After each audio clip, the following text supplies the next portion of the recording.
Miguel acordou com o som de vidros se quebrando na sala de estar. Seu coração disparou ao reconhecer a voz rouca de seu padrasto, António, gritando algo ininteligível. Ele se levantou da cama, o corpo ainda dolorido da discussão da noite anterior, e correu para o corredor.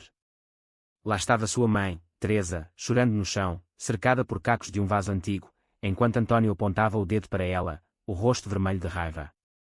Você o protege demais. Ele é uma vergonha para esta família, berrou António. Miguel parou na porta, sentindo o mundo desabar. Era o dia do seu aniversário de 25 anos, mas em vez de celebração, veio a expulsão. Sua mãe, pressionada pelo novo marido, havia decidido mandá-lo embora de casa.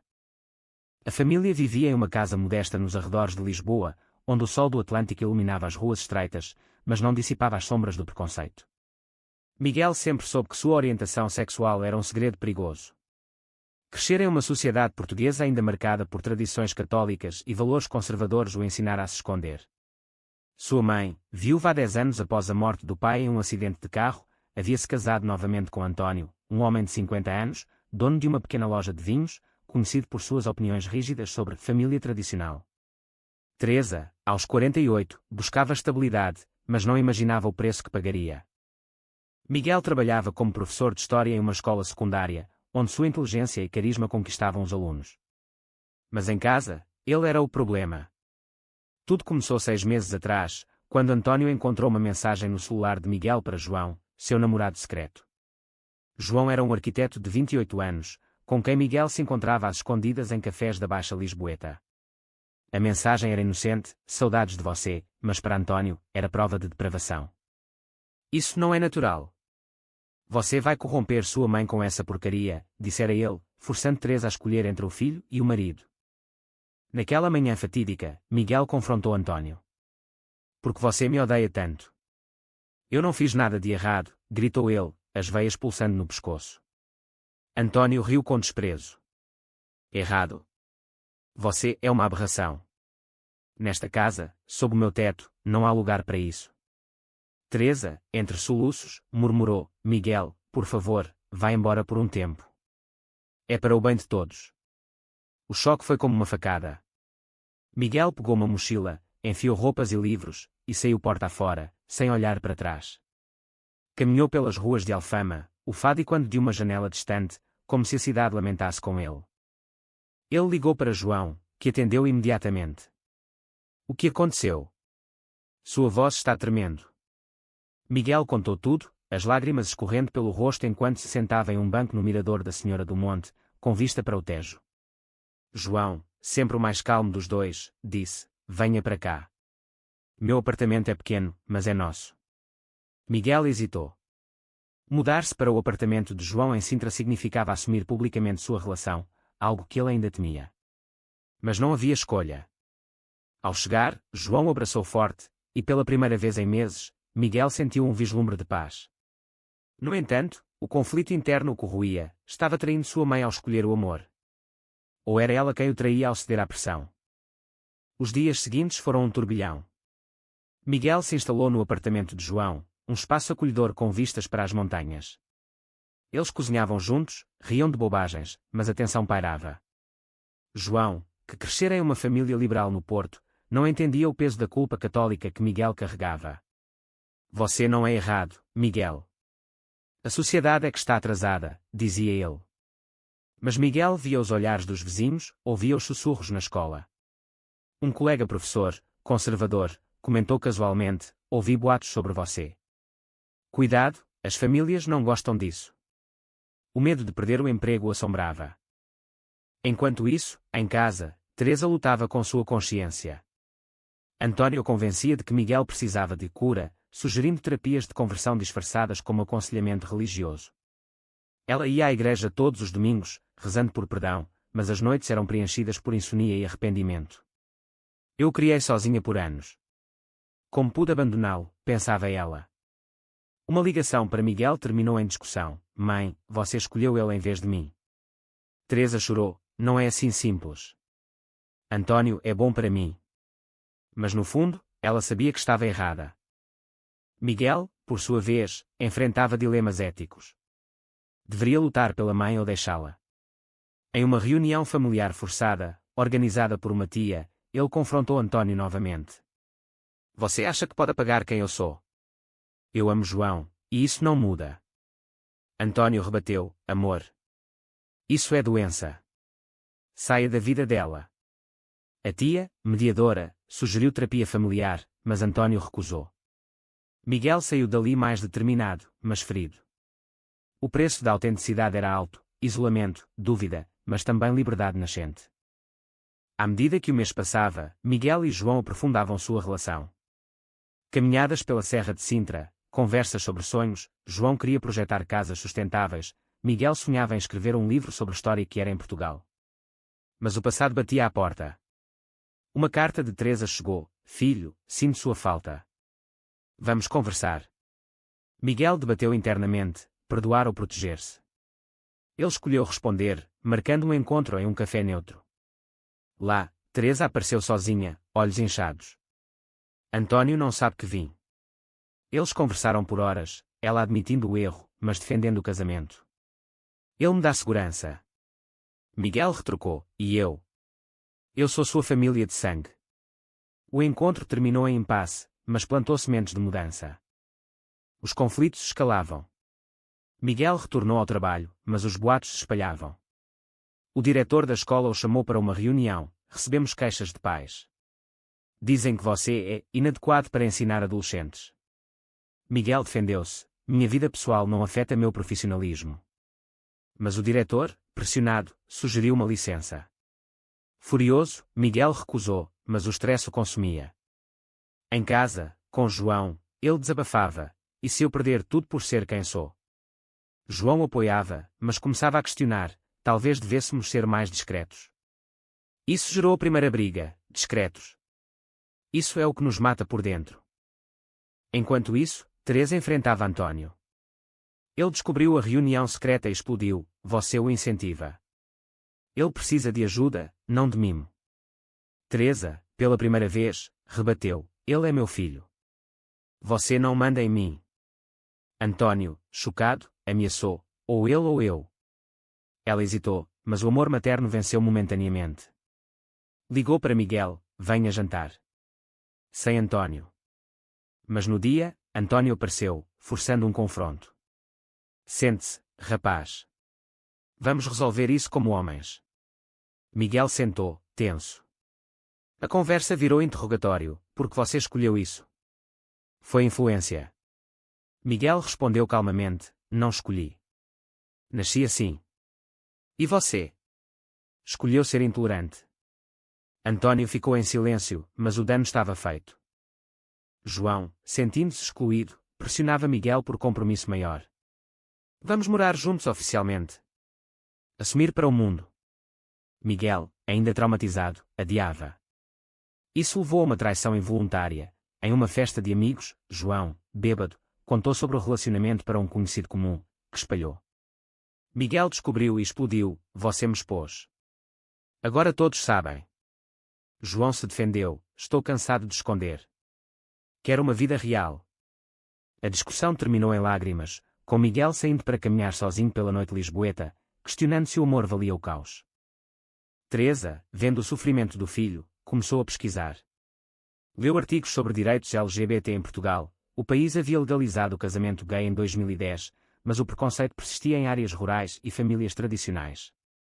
Ela compareceu a uma reunião de um grupo de apoio para pais de filhos gays, em Lisboa. Lá, ouviu histórias semelhantes, rejeição, reconciliação. Eu errei, confessou uma senhora. Motivada, confrontou António novamente, se você não aceita Miguel, nosso casamento acaba. Ele riu, você não sobrevive sem mim. Mas Teresa, fortalecida, respondeu, eu sobrevivi à viuvez. Sobrevivo a você.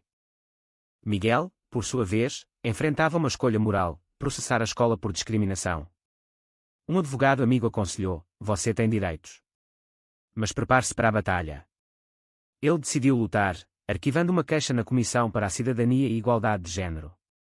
O processo expôs sua vida, gerando apoio de colegas progressistas, mas ódio de conservadores. Um aluno defendeu em classe, professor, você é o melhor. Não ligue para eles. Isso o emocionou, mas o preço era alto: noites insones, ansiedade. João e Miguel reconciliaram-se após dias de silêncio. Desculpe por pressionar, disse João. Desculpe por hesitar, respondeu Miguel. Eles decidiram viajar para o Alentejo, para desconectar. Lá, em Évora, sob as ruínas romanas, conversaram sobre o futuro. Quero casar com você um dia, confessou João. Miguel sorriu, eu também. Mas devagar. O viagem fortaleceu o laço, mas ao voltar, uma bomba. Antônio havia sofrido um infarto. Teresa ligou chorando, venha ao hospital. Ele pode não sobreviver. No hospital de Santa Maria, Miguel encontrou a mãe exausta. Antônio, na cama, fraco, murmurou, eu errei.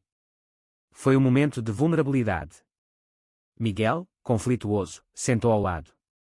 Por quê? Porque me odiou.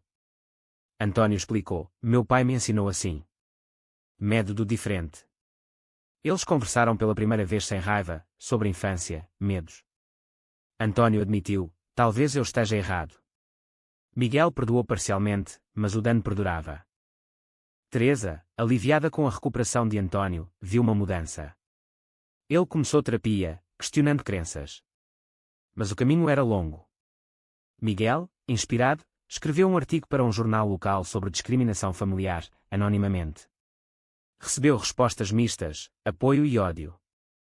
Isso o empoderou, mas expôs a família a julgamentos sociais. A tensão social aumentava. Vizinhos cochichavam sobre a família problemática. Teresa perdeu amigas da igreja, que a julgavam por aceitar o pecado. Ela rebateu em uma missa, o amor de Deus é para todos. Isso a isolou, mas a libertou. Antônio, em recuperação, lutava com culpa. Eu causei isso, confessou a Teresa. Ela o apoiou, mas exigiu mudança, aceite Miguel ou perca-nos. Miguel e João enfrentavam desafios no trabalho. João, como arquiteto, perdeu um cliente conservador que soube do relacionamento. Não quero associar minha casa a isso, disse o cliente. João, furioso, processou por discriminação, unindo-se à luta de Miguel. Juntos, participaram de uma marcha LGBT em Lisboa, pela primeira vez publicamente. Mãos dadas, sob bandeiras arco-íris, sentiram empoderamento, mas medo de retaliação. Uma traição veio de dentro, uma prima de Miguel, invejosa, espalhou fotos antigas nas redes sociais, rotulando-o como perdido. Isso viralizou localmente, atraindo trolls. Miguel recebeu mensagens de ódio, volte para o armário. Ele debateu deletar perfis, mas João incentivou, lute de volta. Compartilhe sua história. Miguel postou um vídeo, sou gay, sou humano. Pare com o ódio. O vídeo ganhou tração, ganhando apoio de ativistas. Teresa, vendo o sofrimento, organizou uma reunião familiar ampliada. Tios, primos reunidos. Antônio, ainda fraco, falou, eu julgava sem conhecer. Peço perdão. Alguns aceitaram, outros saíram. Uma tia conservadora argumentou, a Bíblia condena. Miguel rebateu, a Bíblia também fala de amor. O debate acalorado expôs divisões, mas plantou dúvidas. Internamente, Miguel questionava, vale a pena tanto dor por autenticidade? Em terapia, explorou traumas de infância, a perda do pai, a pressão para ser normal. O terapeuta disse, sua jornada é válida. Isso o ajudou a perdoar a mãe parcialmente. João, por sua vez, lidava com inseguranças. E se você me deixar por causa disso? Miguel assegurou, você é minha âncora. Eles planejaram uma viagem a Madeira, para rejuvenescer. Lá, em praias vulcânicas, juraram lealdade. Mas ao voltar, outra crise, a escola demitiu Miguel, alegando incompatibilidade. Ele processou, com evidências de discriminação. O julgamento foi público, atraindo mídia. Miguel testemunhou, meu amor não me torna menos professor. Antônio, surpreendentemente, depos a favor, eu era preconceituoso. Ele me ensinou. Isso chocou todos, virando a maré.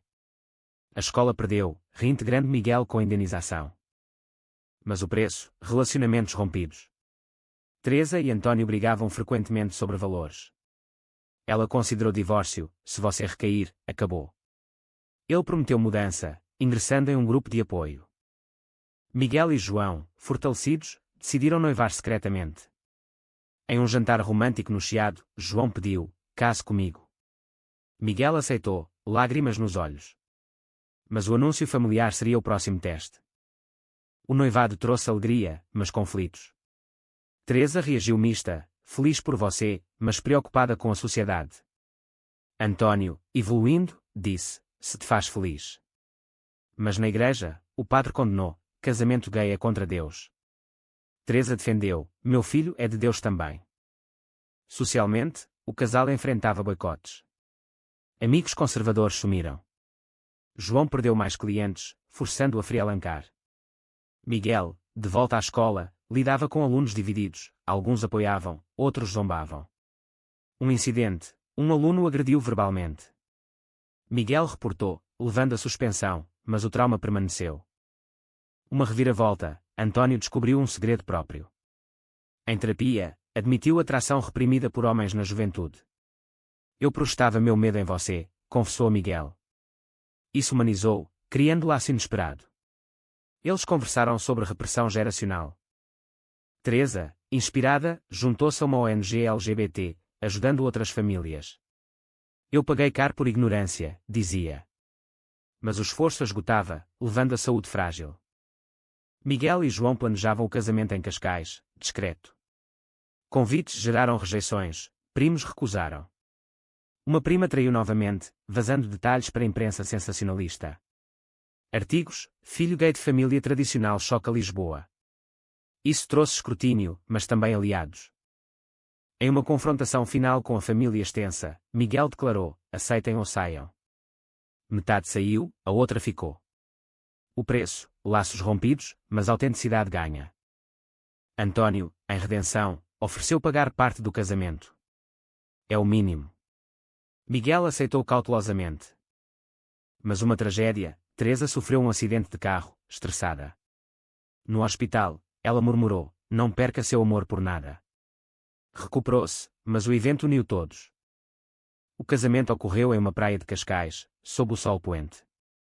Miguel e João trocaram votos, na alegria e na dor. Teresa e António, lado a lado, choraram. Amigos aplaudiram, mas ausências doíam. Pós-casamento, desafios persistiam. Sociedade portuguesa evoluía, mas devagar. Miguel publicou seu livro, Sombras do Armário, tornando-se voz ativista. João prosperou em projetos inclusivos. António continuou mudando, voluntariando em causas LGBT. Teresa encontrou paz, reconciliada. Mas reflexões: Miguel questionava escolhas. Valeu o sofrimento? João respondia: sim, pela liberdade. Anos depois, eles adotaram uma criança, enfrentando mais batalhas, mas fortes. Foi certo priorizar o amor sobre a família tradicional.